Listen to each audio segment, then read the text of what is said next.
Okay, so to recap, we're talking about off-policy RL. The goal of off-policy RL is to use this recursion in the Q function. So Q can be expressed as R plus next Q, with the actions are sampled from your policy, right? So you can, the important thing is that the left and right-hand sides can sample from different data distributions, right? That's what allows you to be off-policy.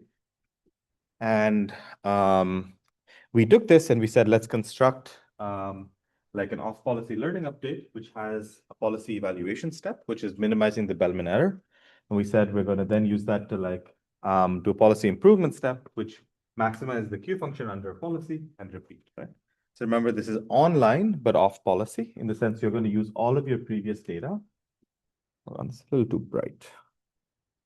1 second.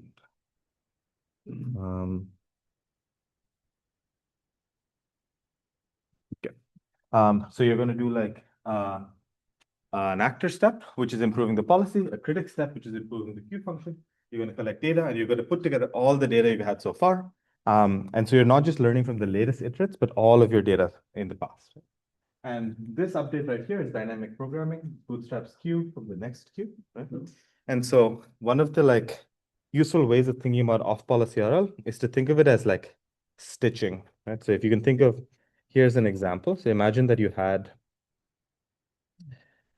two trajectories, okay? A, B, C, let's say D, B, E.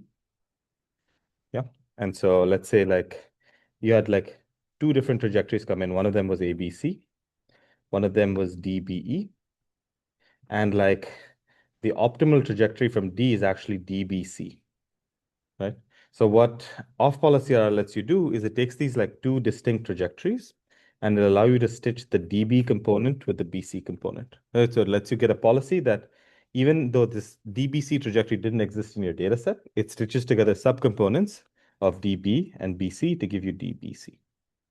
And so the way to think about how that happens is that in this case, right, you will like propagate, sorry, you'll propagate value from C and E back into B, right? And so B will choose the best thing to do from B is to go to C. And then from B, you will propagate value back into A and D, right? And so like you're taking these like subcomponents of trajectories and propagating value because you're doing dynamic programming, right? So this gets propagated to this gets propagated into this. And so you are able to like do this behavior even though it is never in your data set.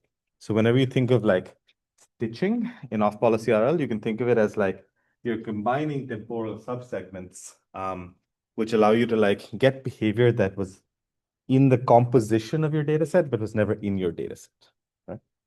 And so here's the tricky thing about stitching though, which is that you never actually have these trajectories. What you have are trajectories that look more like this. So like you never have exactly the same state. You have trajectories that are like a little bit off, right? So this is A, B, C. This is D, B prime, E. And so in those cases, you're relying on function approximation to essentially put those things together. And doesn't always, right? So it's like, it's not in a discrete state space, it's easy to define what stitching is. In a continuous state space, it's a little less clear what stitching is. But the reason I mention it is when you think about coverage, when you think about like covering behaviors in off-policy RL, you think about it differently than you think about coverage for imitation learning. Like in imitation learning, you have to cover the behavior you want. There's no stitching, there's no dynamic program. Right? Whereas in off-policy RL, you need the composition of those behaviors to cover what you want. You don't have to have a single trajectory that covers the other. And so in many ways, that's what makes it really data efficient because you can combine things from like nearby trajectories. So it's not just like, the way we motivated it was like we said, it gives us a way to like bundle things across states. But I think the more nuanced way of thinking about it is it allows you to like, combine sub trajectories to get things that are like not ever in your data set, right? Whereas if you needed to cover them, you'll have exponentially many things you need to cover. Okay, so that's the basic policy grant or basic off policy RL objective, which is lower variance and still off policy. We made a few improvements from there. So we started with saying we're going to introduce the idea of a target network and a replay buffer. So a replay buffer is saying that like rather than doing updates just on the latest data, push it all into a buffer, sample IID from that buffer, do updates on the actor and the critic from that buffer. And the target network is basically saying, on the right-hand side, you have another network, which is like an exponentially moving average of your main network, right? So you have Q pi phi and Q pi phi hat, and this is what you call your target network, right? And you do this like exponential moving average process where you update it every so often, but you keep it like slowly moving. And so that the point is that the target doesn't move that much. Okay. Cool. We then went to Q learning. Q learning is basically actor critic without an actor. It's saying that if you can maximize the Q function, you don't need an actor. So if you can maximize the Q function analytically or directly, you can just replace the Bellman update with a max, and the policy is implicit in the Q function. And so then your update just becomes, you remove the actor update, right? You remove the actor update, you just have learning the Q function, the target update, repeat, and then the policy is just implicit from the critic, right? Policy is just argmax Q. Okay, so just to make sure you all are awake, how do we analytically maximize the Q? Like in a continuous state space, how do we maximize the Q?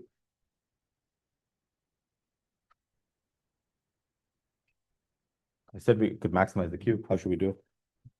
Yeah. Gradient descent. Other ways of doing it? Yeah.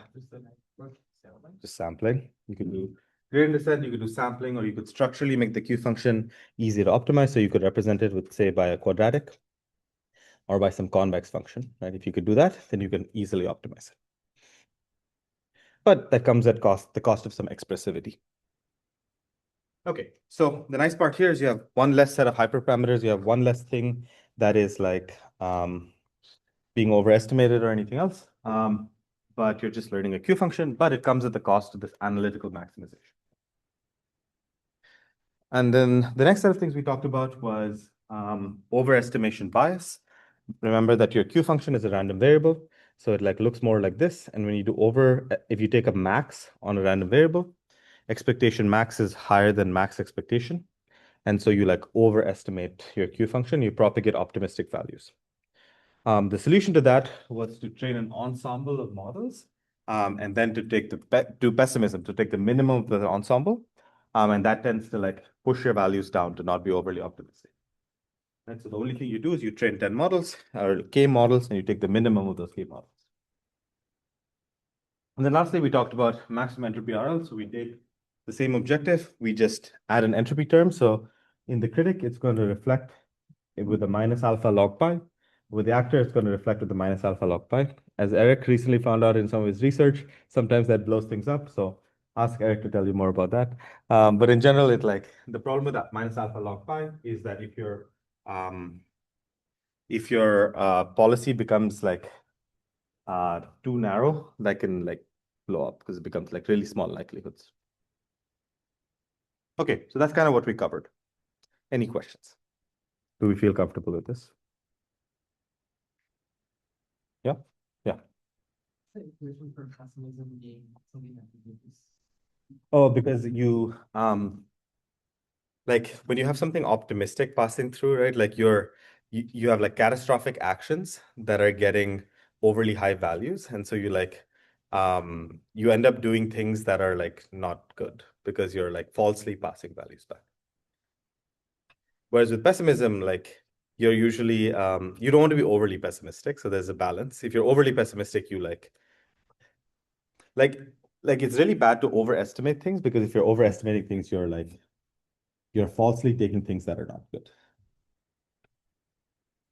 I mean, you could argue the same thing for pessimism. With pessimism, also you can you can do things that you can, if you push down all the good things, then you're still doing bad things, right? So there's usually some balance of optimism and pessimism that works well. But maybe one way to think about this is like, here's an example, right? Which is, let's think about like offline RL, okay? You have your training data over here. What you want is like, you don't really want these things to be overly optimistic.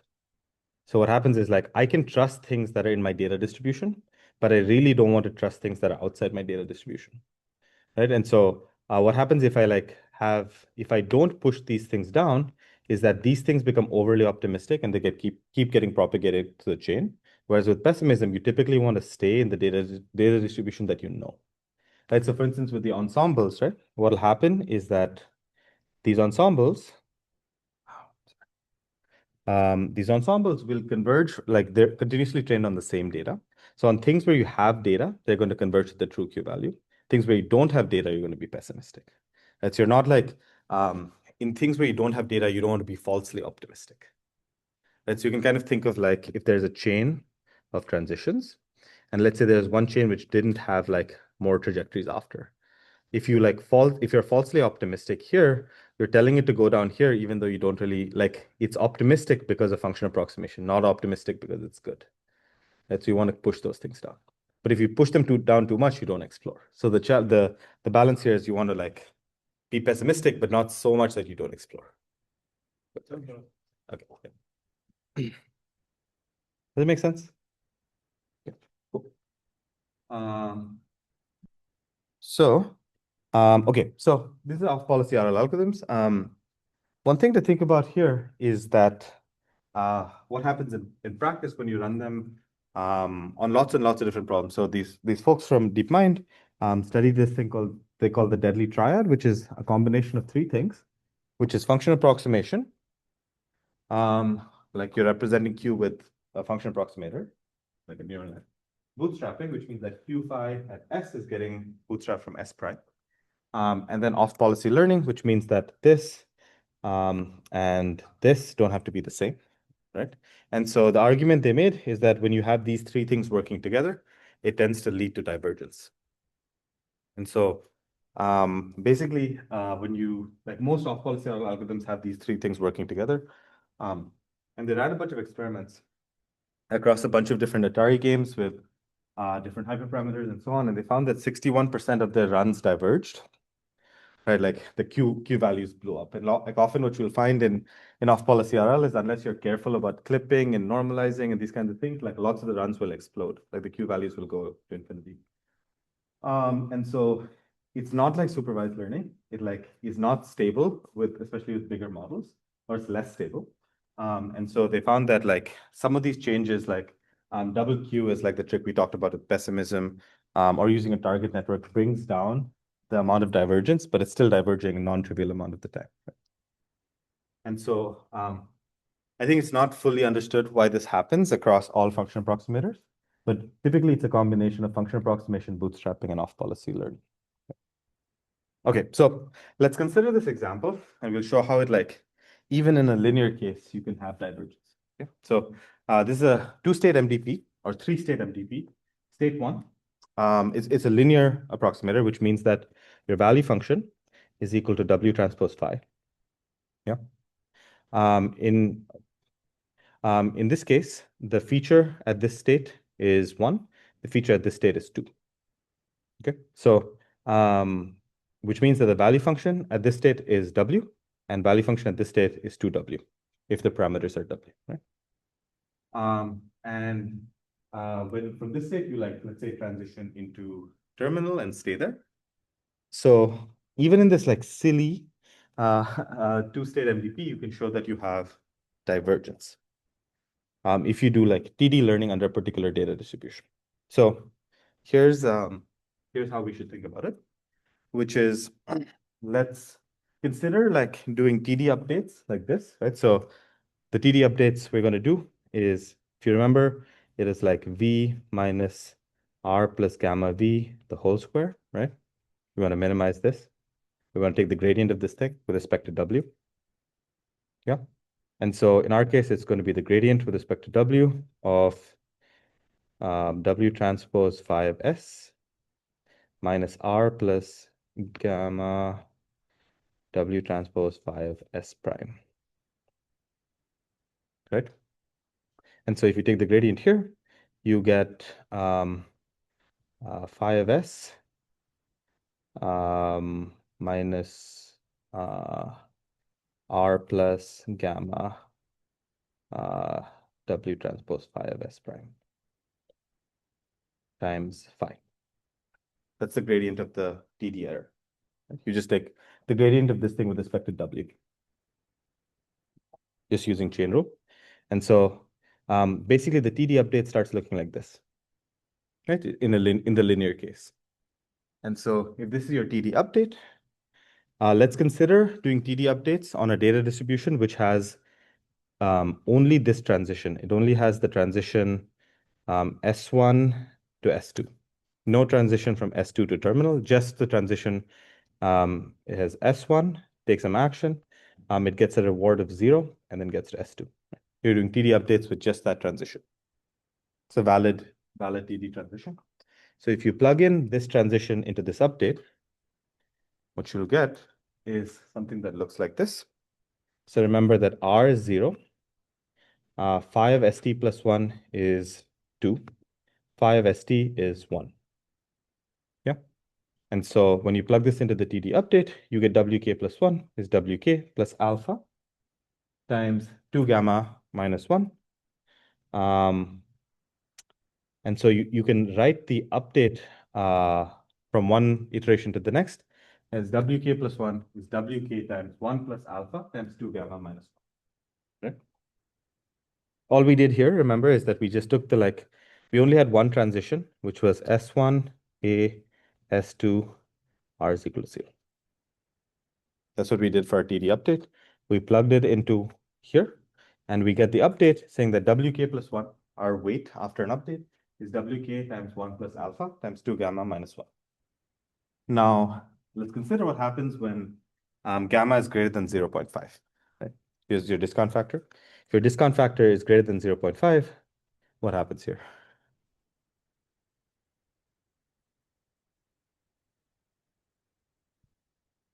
Right. So WK plus 1 is equal to WK times some factor. Let's call it beta, where beta is greater than 1. Right? And so you're exponentially growing every time. Right? And so if you have gamma greater than 0.5, that means that you're going to have exponential growth, and that's what leads to divergence in this case. And so you can work out there's a bunch of different examples of this kind of thing that you can come up with, where you can show that your TD learning, when it's here we were off policy because we only considered this update. We used function approximation and we did bootstrapping. Right? So we did all three things, and that's what led to the divergence. So there's just one example. There's lots of other counterexamples you could come up with, but I don't think there's a definitive proof of how this converges for all function approximators. So in general, it tends to easily diverge when you have a combination of these things, but it surprisingly somehow works fine in practice for many problems. But you can construct lots of counterexamples like this. Now there's a class of function approximators that Simon and some others have shown do converge, but they're a restricted class of function approximators. That's not everything. Okay, any questions? Yeah. With the people that were kind of or not great, is it true that doing better because tends to evolve with convergence?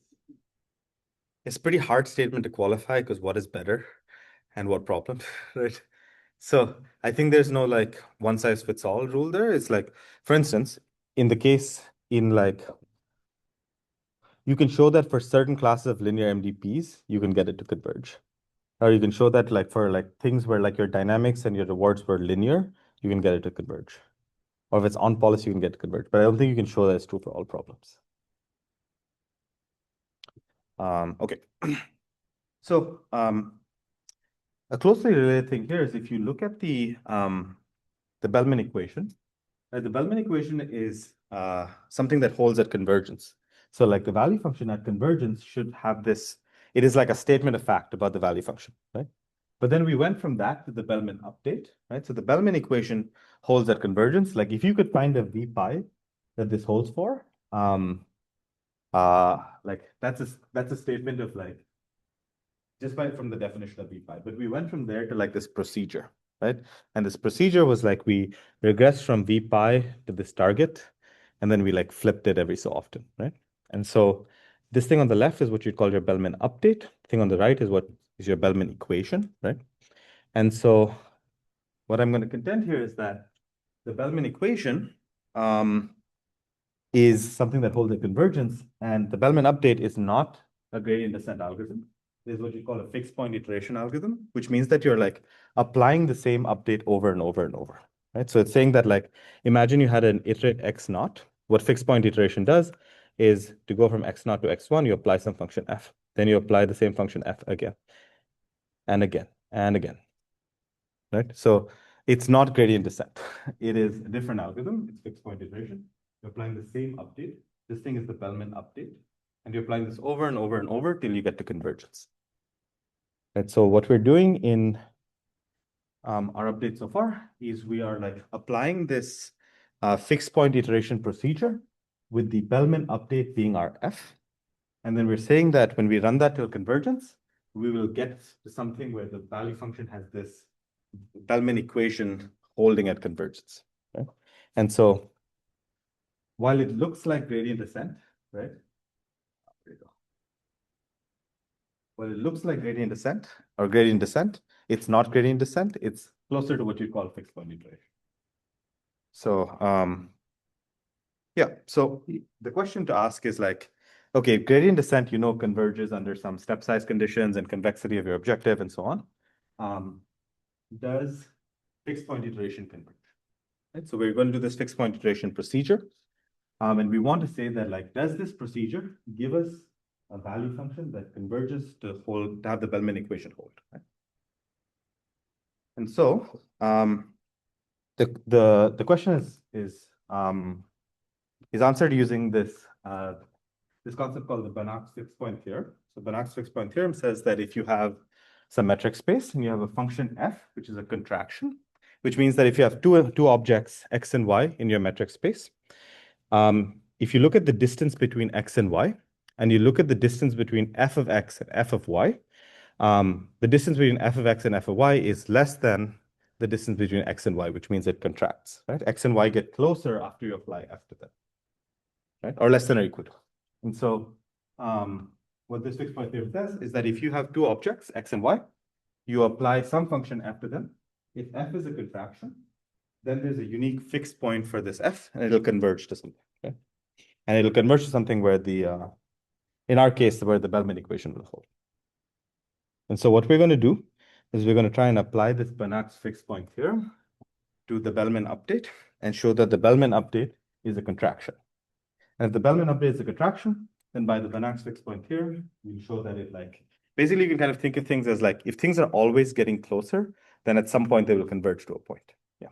You say like how quickly It doesn't. It doesn't. Yeah. Okay, so we're going to denote our like Bellman update. So the Bellman update is a thing that goes from like that right-hand side, this left-hand side. We're going to like shorthand it by this like b pi sub p, right? So b pi sub p takes a value function and updates it to like a new value function. And it just does it through this backup. Yeah. And so what we're going to try and show is that b pi p is a contraction. If you can show that b pi p is a contraction, then by the fixed point theorem, it will converge. Okay, so let's try to show this thing as a contraction. So if you want to show this a contraction, let's start by like defining our backup, right? So our backup goes from vi pi to vi plus 1 pi. And so it just does like a one-step backup of the value function. And what we're going to try and do is try to get this condition to hold, which says that if you apply this function f, which in our case is b pi p, to two different objects in the metric space, they will get closer, right? And so what we need to define is, what is f? In our case, it's going to be the Bellman operator. It's this like backup operator. We need to define what is d. In our case, it's going to be the infinity norm. The infinity norm is the absolute max difference between two vectors. Let's say we take two vectors, take their difference, take the absolute values.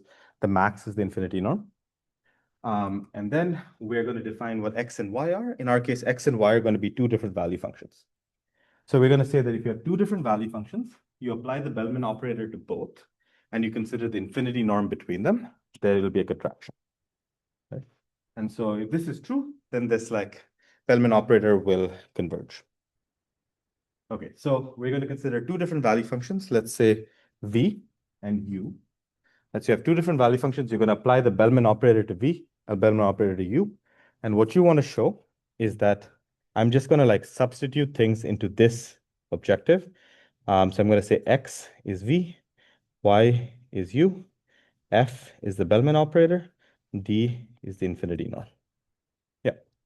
To make life easy.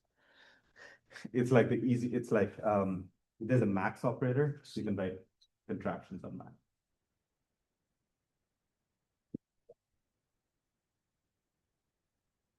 Okay, so what we want to show is that vi plus 1 minus ui plus 1, which is basically d of f of x comma f of y, is less than or equal to some gamma times d of x comma y, right?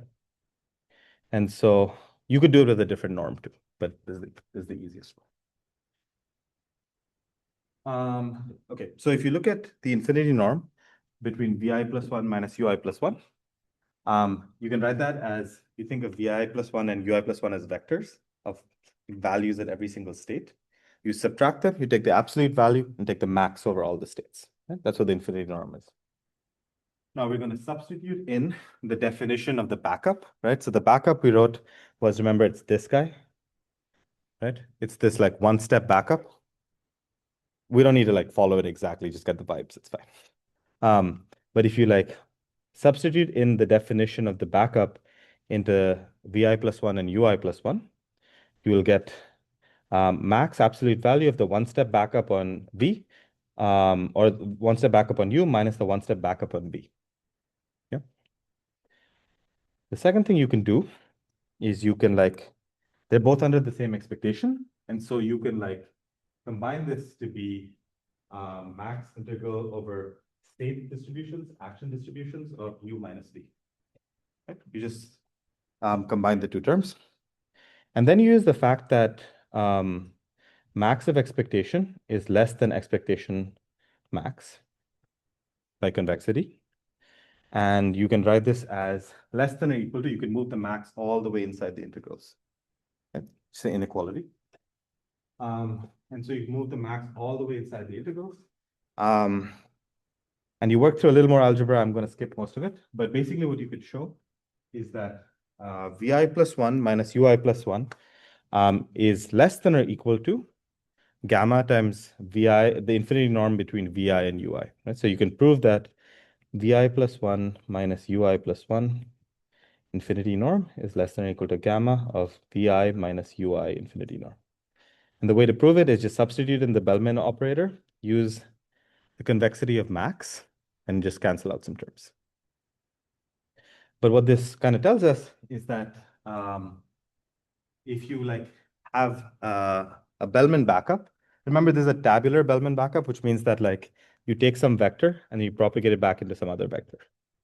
But if you have a tabular Bellman backup, that it will converge to a fixed point, and that fixed point is the optimal value. So what this tells us is that the Bellman update converges in the tabular case, but it doesn't actually converge in the function approximation case. Right? So the reason this is going to be relevant for us is that, so the main thing to take away from here is just like in the tabular case where everything is just like a big vector, like it will converge. But if you have countable number of states, you just list them as a big vector. You can show that vector keeps getting closer and closer. But if you look at the arbitrary function approximation case, what you can think of is like, you can kind of think of the function approximation backup as like a tabular backup plus a projection. And so here's the like geometric way of thinking about it, which is, imagine that you had a bunch of value function points. You do a tabular backup, which means that for each of those points, you project it to what the backup value would be. And then you refit a new function approximator to those backed up values. Right? So if you look at like this, you look at this update right here, right? What it does is for a finite number of states, it does a tabular backup, which does like a one-step backup. And then this thing over here, which is a regression, tries to find a function approximator, which best approximates those tabular values, right? So it says that like each of these points is going to be backed up to a different value. And then I'm going to try and fit a curve to that different value. And so what you should think of the function approximated Bellman backup to be is it's a combination of a tabular backup. This is the tabular backup and a projection step. You can think of the projection step as saying, let me try and find the element of the function approximation class that is closest to all the backed up values. And so it's saying that like, these are what the values would have ordinarily been. And then let me find something that is like as close as possible to all of those values. And that's what the projection step does. And so the projection step tries to say like, let me minimize the L2 regression between this function approximation and the tabular backup values. And so a term you'll often hear in RL theory is this idea called like Bellman completeness. And what Bellman completeness means is that imagine this was your value function. You did this tabular backup and then do this projection step, right? What you want is if a function approximation class is Bellman complete, that means the projection error will be 0. That means there exists something. So imagine that your class of function approximators was linear, right? What you want to say is that like if I do the tabular backup and then I reproject onto the linear class, like the projection error will be 0, right? So you can show this for a certain class of functions called bilinear classes, but not every class, like a neural net may not be like a neural net of fixed complexity may not be Bellman complete. Right? It might be that if you take your tabular backup values, you cannot fit it with the neural net of the same complexity. And so the reason this thing is not convergent is because you're not just doing a backup, you're doing a backup plus a projection step. And the backup plus projection may not be a contraction. So this thing is a contraction when it's tabular. When it's tabular, it's a contraction. But when you do function approximation, it is a backup, which is contraction, plus a projection, which may not be a contraction. So that's why it doesn't converge always. Yes. What do you project? We already have, yeah, just projecting it to get them closer to the. But you need to like have a target to project to, right? So what's happening here is that you have all of those points, right? The black points. Then you have to do a one step back up to get like, to go from like if you want the Bellman equation to hold, then you have to do a one step back up. And then you do a one step back up, then you have to do a projection. So like projection by itself doesn't, like you have to do that. Yeah, you need that. Yeah. Any other questions? I think if you want a more complete, this like will need like 4 or 5 lectures to do it completely. Like Kevin has a bunch of nice lectures on this, so you should look at that. Or I can send you more resources. But I think the useful thing to understand here is just the vibes of what we're doing, which is you're doing a tabular backup plus a projection. And a tabular backup is a contraction, but a projection plus a tabular backup may not be a contraction. Okay, cool. Yes. So when you say something's Bellman complete, that's just like a fancy term to say it's expressive enough to sound. It's not just that it's expressive enough. It is that, like, the tricky thing is like, what happens is that the left and the right-hand side may become like, so imagine this was a super expressive model. And then you did a one-step backup on that super expressive model, you might get something that it needs to be even more expressive. So what you need is like let's say this thing had some complexity K, right? The one-step backup needs to fit in the same complexity class K. Right? So it's the tricky thing is like you can make this thing more expressive, and then the backup might become even more expressive. Might need you to be even more expressive. So it's not just like you make the models bigger and bigger and they become more and more Bellman complete. But for like a finite table Right. of vectors, like Finite tables are always Bellman complete because the tables can represent it. So when you have function approximation is when it's because in some sense function approximation reduces the degrees of freedom, right? So if you can think of like, for instance, in a table, every single state has its own degree of freedom. It can do whatever it wants. But when you have function approximation, you're like coupling states together. And so you don't have that many degrees of freedom. And so it's like the counterintuitive thing about Bellman completeness is that you can have a really expressive class, which may still not be Bellman complete. Because it has to get more. It might have to get more explicit. Yeah, I'd say like Simon has a bunch of really nice work on Bellman completeness and convergence here. You check those. Cool.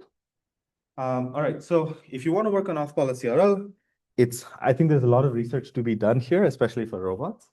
Here are just some of the directions that I think are interesting. But as many of you have played with off-policy RL know, it's like quite unstable. It's quite unpredictable when it works. It's like a bag of tricks right now, as we've gone through a bunch of random shit, right? And it's like, why do we make those decisions? Feels a bit arbitrary. So these are some of the directions I think are interesting. So the first one is like sampling. So if you think about off-policy RL, sampling from the replay buffer is kind of the equivalent of exploration, right? If you have like a bunch of stuff in your replay buffer, I think we talked about this before, but if you think of like a graph of a bunch of stuff in your replay buffer, if you want to propagate value, you need to like sample in the right order.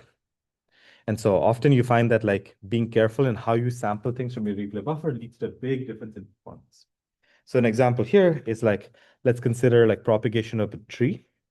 Like what you want to do is you want to update the bottom layer, then update the next layer, then update the last layer, right? Like you want to have quick updates. Whereas like if you just do things randomly, you often have updates that look like this and are sometimes divergent, right? So I think the sampling strategies for off-policy are not perfectly understood, but like they make a huge difference in performance. The second is there's a bunch of interesting work on what happens with function approximation at scale. So there's a few interesting phenomena. So one is called implicit regularization, which shows up when you have like really large models and TD learning. You find that the features for phi SA and phi S prime A prime start collapsing.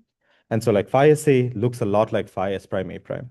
And if they start looking really similar, there's like nothing to propagate. Like it basically tries making QSA and QS prime A prime the same, right? Even though they need to be a little different. And the reason for that is just like function approximation with neural nets kind of over smooth sometimes. And so it's more of an empirical phenomenon that people have observed. But it leads to like this collapse in the value propagation. It like stops propagating down the chain because the states start looking really similar. And so that's a phenomenon that people have been trying to deal with. There's this idea of delusional bias, which is, again, like if you're doing a projection step, if it doesn't fall into the like Bellman complete class, that leads to propagation of errors in a certain way. Some of Simon's work on bilinear classes. So it's like not super well understood for what function approximators it converges, like theoretically, and what happens at scale. So like TD learning at scale, as you make the models bigger, often works worse. And so there've been like a bunch of hacks, like we've had like distributional critics and flow matching and this and that, not hacks, but like poorly understood things. And I think there's ways to continue exploring that. So I think, yeah, hacks is a strong word. I think there are lots of like interesting algorithmic questions to answer. The next bit is like there's been an interesting line of work I only recently stumbled upon, which is around like optimization dynamics and non-policy. So what all of them try to like get at is like batch norm or weight norm or layer norm makes a huge difference in the convergence of off-policy RL. So like here's PPO, here's Flash SAC. There's also SAC, which is still a lot slower. But what they find is that just by doing some careful weight normalization or some layer normalization, you lead to a huge difference in performance. And so there's these 3 papers that I recommend. I think they're quite interesting. But they lead to like a huge difference in performance with like the same model size just by like better conditioning the optimization. So the cool thing in their analysis is that they like analyze the condition number while optimizing these things with policy gradient and or with off policy RL. And they find that like some of these regularization things like drop the condition number and make the optimization landscape a lot better. I don't know enough in detail about them to say more, but check it out. Exploration is still super dumb. We still use like silly things like epsilon greedy or like adding some novelty bonuses and so on. I think there's like lots of room for exploration in exploration in order to like solve higher dimensional Like imagine you're solving StarCraft with like 100 agents. Like how do you explore in coordinated ways? Image-based RL is still hard. Like I guess what we hope for often is we like put in some pre-trained ResNet backbone and train with it, but it's not clear which function approximators work well. Some people use data augmentation, some people use like pre-trained representation, some people use contrastive learning or student-teacher representation, but it's image-based RL is generally much harder than state-based RL. So lots of open questions onto what are good representations for off-policy RL. And lastly, I think if you look at the Markov equation or the Markov condition, it only holds when the world is fully observable. Like TD learning relies on basically QSA is R plus gamma Q S prime A prime. But this needs you to have the Markov condition hold, right? The Markov assumption has to hold. But like in partially observed worlds, like imagine you're navigating a maze or something, like this obviously does not hold, right? So in those cases, you have to think about good ways to incorporate memory and like try to recast the Bellman update in partially observed settings. Like the silliest way to do it is to say, instead of QSA is R plus gamma QS prime A prime, you can like have this be an entire history of states that you've seen, right? And the tricky part with the entire history of states that you've seen is now your state space explodes, right? So it's still quite hard to do it for partially observed settings. Here's some examples of off-policy RL for robots. I think we've seen this one before, but here's one where we did off-policy RL for dexterous hand to do like manipulation tasks. So this is like trained entirely in the real world, and you can get it to do like high degree of freedom contact-rich tasks in the real world. And here's some work from DeepMind, which learns to like stack blocks and rearrange things again with off-policy RL in the real world. So if you had to do an algorithm for robots in the real world, off-policy RL is a pretty good one, but it still kind of sucks. So, yeah. Yeah, bunch of these demos, but I will leave it there.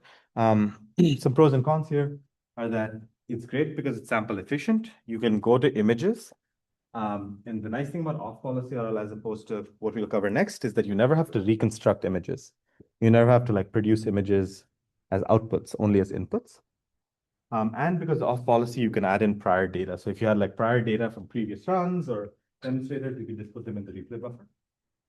The cons here is that it's like not super well understood when it's stable. Often it like achieves lower asymptotic performance. Like if you had a lot of samples, PPO is usually here. PPO is actually usually like here, and SAC is like there, or like off policy RL is over there. And because you have a replay buffer, as your data sets get bigger and bigger, the storage keeps blowing up. Okay, so that's off policy RL. So we finished off policy RL. Any questions before we keep going? You feel pretty satisfied with off policy RL? Okay, let's take a break. We'll be back in 2 minutes.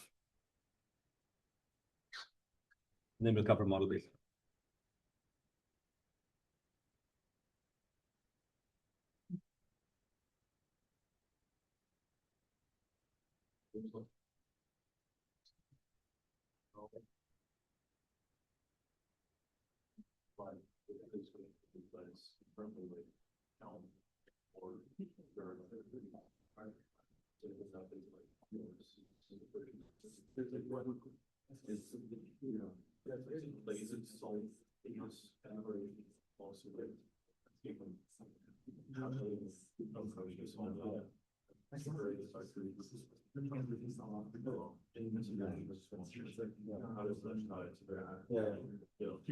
So, okay, so there's like exploration is a lecture in itself. So think about like most naive form of exploration is dynamics. And then like slightly more interesting than dynamics is optimism. It's the more things that are. And then fifth part is like optimism is it's great in the sense that it's like you're still exploring by not knowing you're just halfway through these steps. So, and then there's this notion of deep exploration, which means that like What I care about is not like making random decisions, but I care about like reaching random outcomes. And I make coherent decisions for which new outcomes. So imagine I wanted to like pick up this thing, like the likelihood of me randomly as an pick up versus the likelihood of me taking directed actions to pick up a new thing. So we want to go from random stuff to optimal stuff, deep exploration, and then you think about exploration gradually. Like if I do something about the world,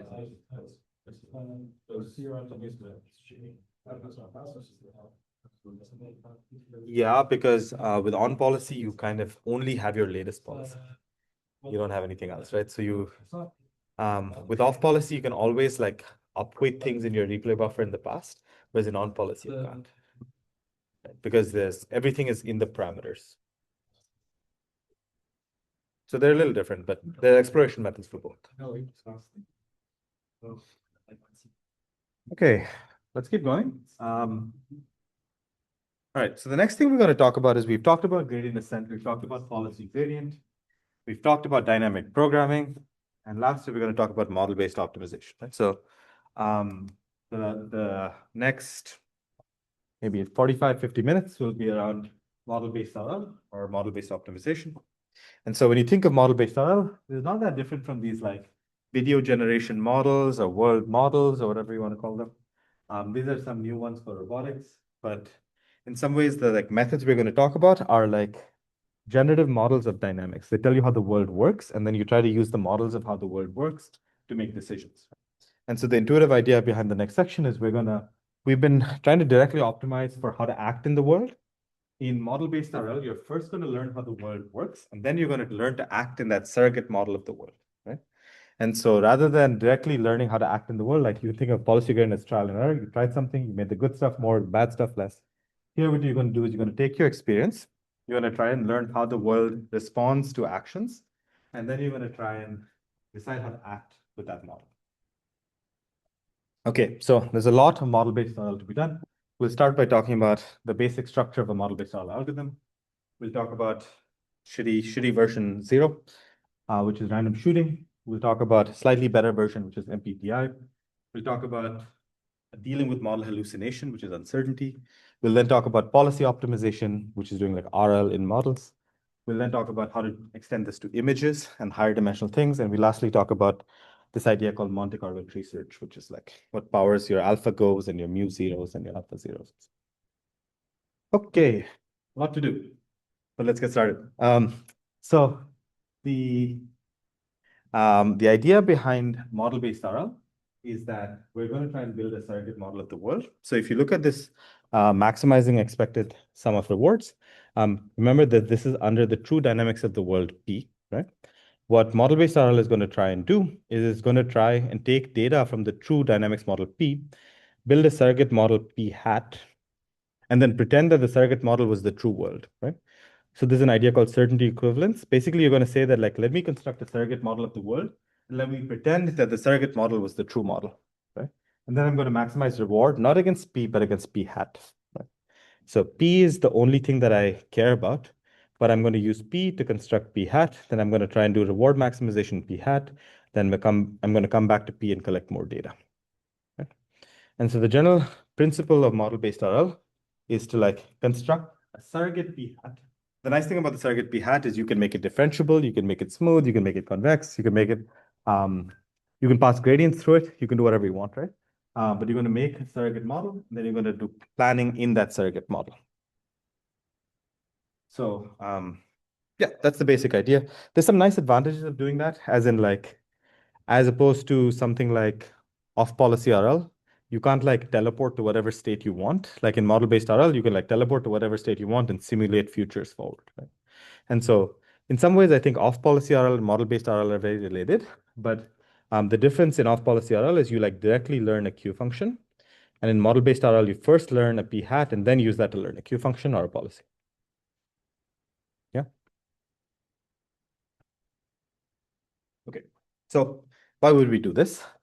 I think there's a few different reasons to do it. And the thing that I find most compelling is transfer. And so if you think about like the same model, P hat of S prime given SA could be useful across multiple different rewards, right?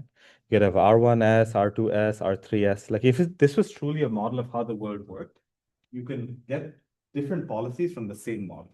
Right? And so in some sense, the model is task agnostic.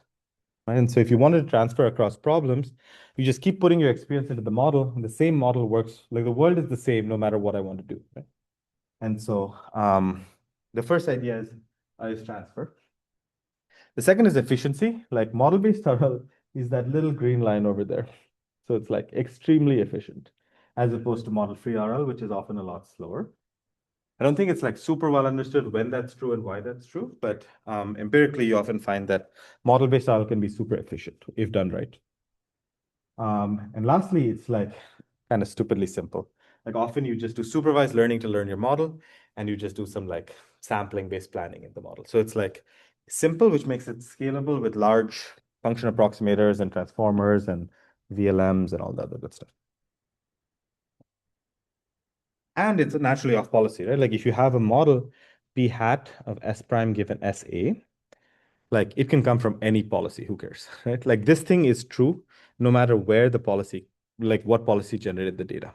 And so this is like not dependent on policy. So the nice thing about model-based RL is naturally off policy and then has these advantages.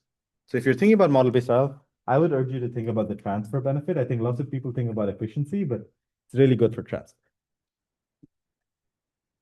Yes. I guess one question is, still get transferred to the kind of representation of the world that is like that only That's a good question. No. Like if you try to like learn an abstracted model of the world, that only represents, for instance, if you're trying to like open this water bottle and you just learn about, you know, the joints of this water bottle, will I be able to do backflips? Probably not. But I think if you have a minimal set of things you want to do in the world and you learn a sufficient statistic of those things, then I think you can still transfer it to lots of other things. So it's like it's a little bit of a non-answer, but I think it depends on the context of tasks you're doing. Okay. Here's some examples I like to show from my friend Anusha from a few years ago, but they had this task of like trying to rotate these balls in hand with a really high degree of freedom of hand. And this is behavior she learned in the real world with just 2 hours of real world training. So it's like a robot actually learning to rotate these balls in hand just by messing around with them for long enough.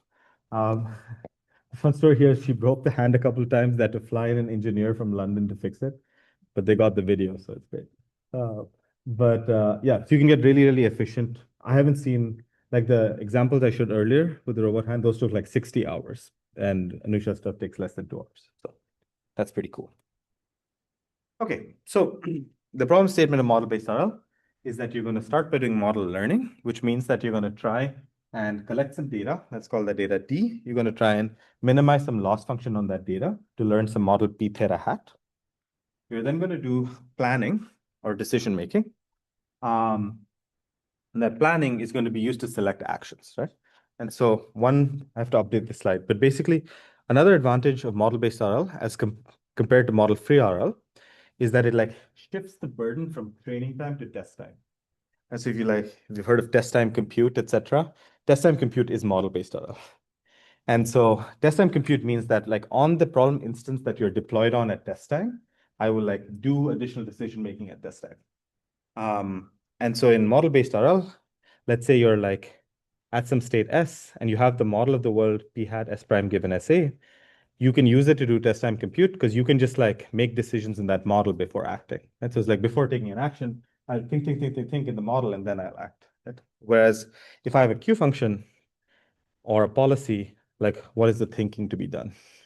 It's not clear. So what models allow you to do is they allow you to have adaptive compute and they allow you to shift the burden from training time to test time. And so like the nice thing about a model is that if I'm going to do planning, I actually don't need to do decision making that's good everywhere. I just need to do decision making that's good here now, right? And so planning kind of saves you from the burden of having to get a policy that's good everywhere. So model-free RL and Q learning and these kinds of things try to amortize computation. So they try to say like, I'm going to get a function approximator, and the function approximator is just going to be good, and then it's deployed. but it has to remember all the stuff. It has to remember how to be good everywhere. Whereas what model-based RL lets you do is it allows you to do that at test time, so you can be specifically good for the specific instance you care about.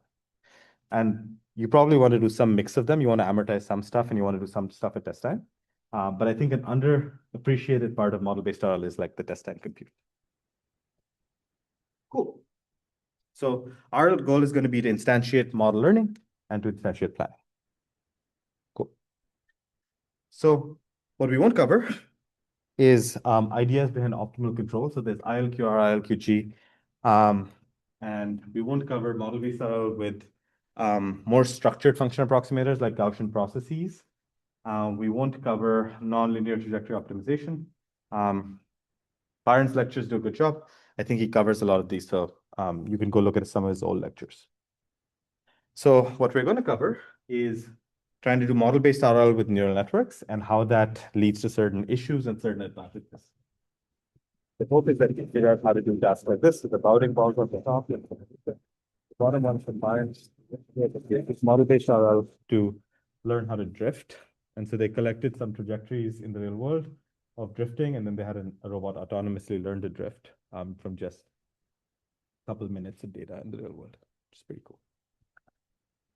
Okay, the assumptions we're going to make is that we're going to assume sampling access from the real dynamics.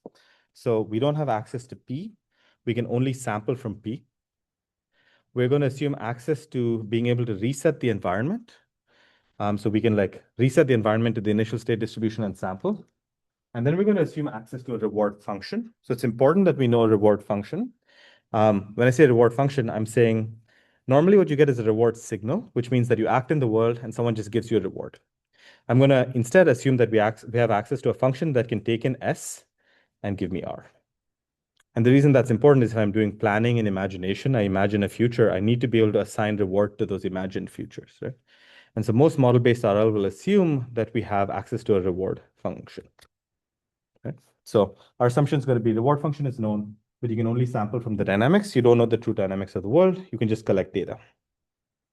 And in the next lecture, we'll cover inverse RL, and inverse RL will talk about how to learn reward functions. But for now, we're going to say that reward function shows up through magic. It's going to be there. Okay, so the template of a model-based RL algorithm starts with collecting some data, learning a model. Given that model, you're going to do planning. You're going to go and collect more data with your planned actions. You're going to repeat, right? And so our job is going to be to instantiate model learning. It's going to be to instantiate planning, sometimes change data collection. Cool. So that's the anatomy of a general model-based RL algorithm. Any questions? Yeah.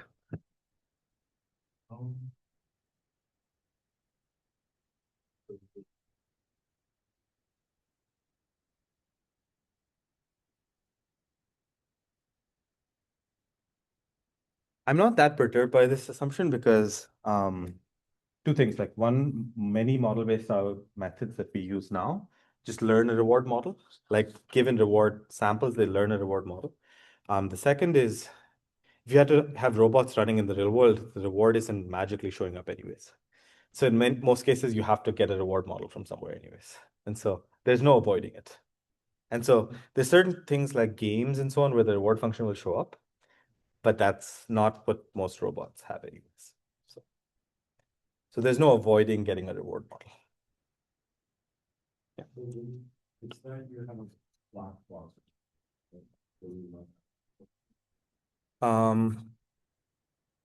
You could even, it doesn't have to be black box. It just needs to be that like, the reason we need it is from some S, you will imagine some futures. So you'll get like S prime hat, and then you need to be able to evaluate which of those futures is good. And so you need to be able to evaluate R of S prime hat. So whether it's black box or not, it's less important. But like imagine that you're doing it in image space and your futures are also images. You need to be able to evaluate which of those images was good. And so like, it's not clear how to write down a reward function on pixels. So in certain cases, you can write down a reward function, then it's fine. But I'm assuming that you just have a way, it doesn't have to be black box, but a way to evaluate an imagined future. right? Because you're going to imagine K futures, and you're going to choose the best one, basically. That's all. Any other questions before you go? Yeah.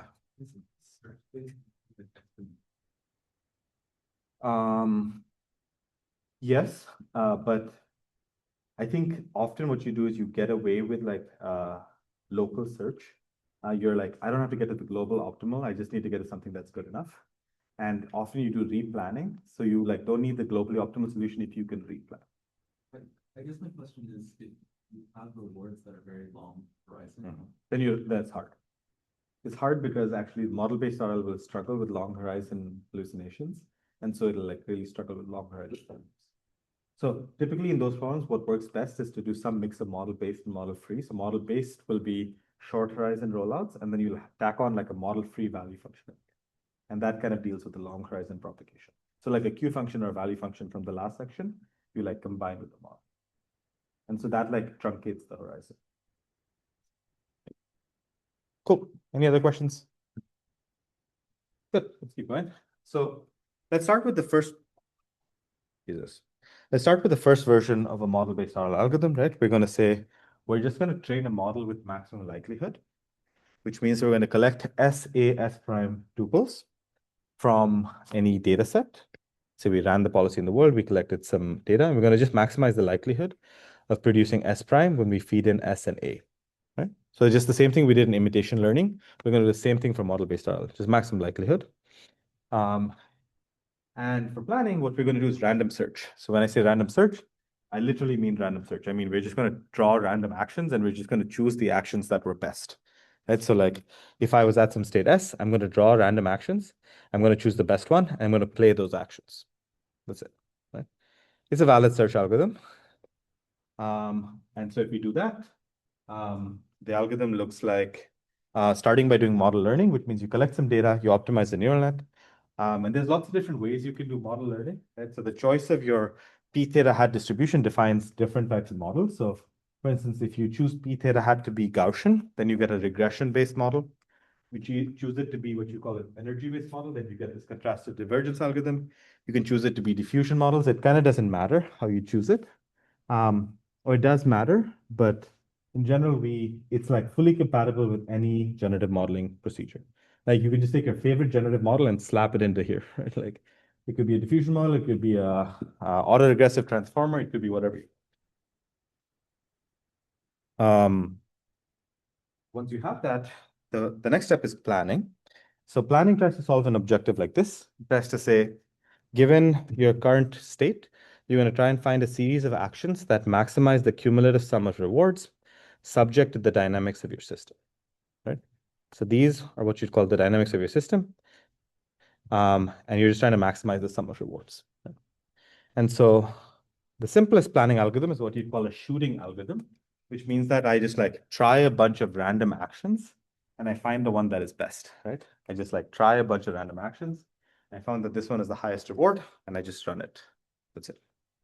What's the challenge with doing this? Like, why is this not a good idea?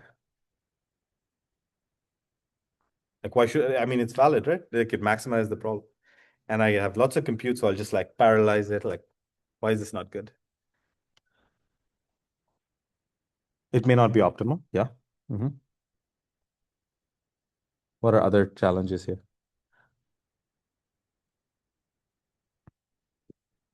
Or should we do this? This is also fine to do. Yeah. are you choosing a series of actions or a single? A series of actions. Yeah, I guess then there's no coherence between That's right. all your steps. There may not be coherence between all your steps. Plus, if you execute your steps open loop, you'll often have like compounding error, right? So like if you execute your steps open loop, like what your model thought was good versus what happens in the real world may not be the same. And so you'll often find that even though the set of actions you thought was good in your model, you'll play them in the world to do something different, right? And so the first and simple idea in model-based RL is just replanning. There's the idea of model predictive control, or the idea of model predictive control is just saying that you don't have to get an optimal controller if you are going to replan. Right? So saying that like, let me get a good enough controller, and I'm not going to just play it open loop. I'm not just going to execute those sequences. I'm going to take a step, and then I'm going to replan again. And I'm going to take a step, and I'm going to replan again. And that gets me much closer to what I care about, right? And so the idea behind model, there's like a rich space of literature on this beyond learning, but the idea behind model predictive control is that you don't need a perfect planner if you allow for replanning. And you don't need a perfect model if you allow for replanning, because you get extra information on execution, right? And so the simple idea with MPC is you're going to run things, you're going to see what happens where you went to, and you're going to replan, replan, replan, replan. And so you're going to plan with random shooting, choose the best sequence of actions, you're going to execute the first action, you're going to repeat, right? So the overall algorithm looks super simple. You collect some data, train a model with maximum likelihood. One step, it's important that this is one step maximum likelihood. I'm not trying to do anything with trajectories or anything. I just have S, A, I try to map to S prime. That's it. Yeah.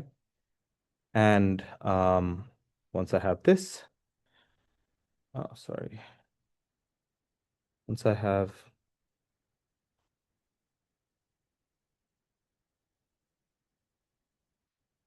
okay. Once I have this, I'm just going to do planning. Remember, I'm going to do planning with model predictive control, which means I'm going to do replanning all the time, right? And then I'm going to repeat. I'm going to collect more data. I'm going to update my model, and I'm going to repeat this over and over and over. Okay, so, I mean, it seems like a pretty stupid method, right? It seems like pretty naive, but somewhat surprisingly, it like works kind of well. So Here, the swimmer performs a. Here's some examples of just this naive method working for model-based RL. Like this was back in 2016 or 2017.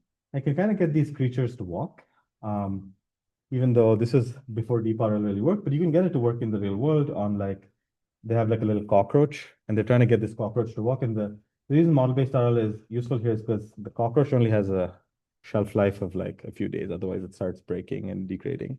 And so they're able to learn with just like 15 minutes of data in the real world, how to get this cockroach to behave. Now, why are we getting cockroaches to walk around? That's a different question, but the cool thing here is that you got a lot of cool behavior just with random training data and like neural network policies. So when you look at this like quantitatively, you'll see that like the model-based RL is here in this green curve, but it can also serve as a starting point for model-free RL, which starts to do a lot better. But there's like a pretty big gap between this method and where you actually want to be. So it's like, it can do something, but it's definitely not optimal. That's pretty far from optimal. Okay, sorry, I'm going to deal with this like slide projection thing one sec. There we go. Okay, sweet. So there's still a pretty big gap between this like MPC with random shooting and like what model-free RL does, like all the off-policy RL, on-policy RL, all the other stuff. So the next thing we're going to try and do is we're going to try and deal with this gap, right? Through this idea called MPPI. Okay, so if you look at this like planning procedure, right? This planning procedure is kind of like searching for a needle in a haystack. So imagine that we're trying to do peg insertion. And I'm like trying to do random actions, and the random actions have to like get me to be successful, right? Every time I'm doing sampling IID. So in this procedure, every time I do sampling, I do it IID from like a random distribution, like the uniform. Okay. And so if I do it IID from some random distribution, the challenge here is that like every single time I'm like searching for a needle in a haystack. And so if I have informative reward, sure, it's okay. But in many cases, it's sparse reward and it's hard to find. And so it's pretty high variance, right? Sometimes you find it, sometimes you don't find it. Decisions change all the time. And so the idea behind MPPI was to say that like, let me not just make decisions by sampling randomly. Let me see if I can like factor in the reward into the sampling process, right? And so what MPPI says is, can I like inform the sampling distribution with the rewards that I got from the last round, right? So I sampled a bunch of stuff. I got some rewards. I want to like factor that into the next round of sampling. Okay, so how do I do that? Like I sampled a previous set of trajectories. I got some rewards. Like how should I factor it into the sampling distribution? What's the solution? Yeah. You can learn a Q function. Yep, you can do that. Well, you have to do all this TD learning stuff, and we said it's kind of nasty. So maybe something simpler. What is a simpler thing you could do? Yeah. That's it. You're just going to softmax reward. So you're just going to say upweight the things that high reward and downweight the things that are low reward. So it's almost like the MPPI paper is written like the most confusing thing in the universe, but all that it's really doing is upweighting high rewards and downweighting low rewards, right? So it's just saying that let me sample a bunch of stuff, let me see which of those things were good, and let me increase the likelihood of action sampled around the good stuff, right? And so the next round, you're going to sample closer to the things that are high reward. Next round, you'll sample closer to the things that are high reward, right? And so in some ways, it's just doing a softmax, right?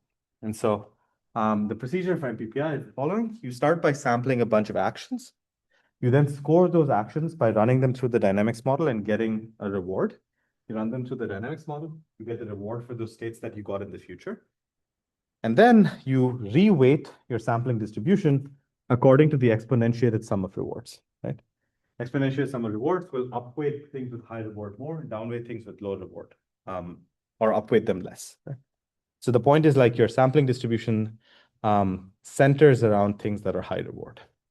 It's really not that different than any RL. Like it's just, the important thing is you're not like updating any policy, you're just updating your sampling distribution. And so the first round, you're going to sample like this. The next round, you're going to sample like this. The next round, you're going to sample much more narrowly, right? And so usually you run 2 to 3 rounds of MPPI before you stop, and then you play the best set of actions. That's it. And you repeat, right? And so what the MPPI paper tries to show is that under certain divergence measure, this is like a low variance sampler. Like this procedure is a low variance sampler when you're trying to sample from the optimal distribution weighted by the reward. And so basically the procedure changes the following. You collect some data, you learn a model, still with 1-step supervised learning. Then you do planning with MPPI, which means that you're going to repeatedly, this planning step has like K rounds of MPPI internally. And then you go back to doing more data collection and you repeat, right? So you do MPPI until the like actions don't change that much, and then you play the best actions and you repeat, right? So you have some stopping condition, but the point is you're like sampling more around the stuff that is good. So it's kind of like a smarter decoding strategy than just random sampling. Yeah. Is it like a fixed? You're doing this for one state right now. This is for. This is at test time. This is at test time. So all of this planning stuff is at test time, not at training time. Good question. Yeah.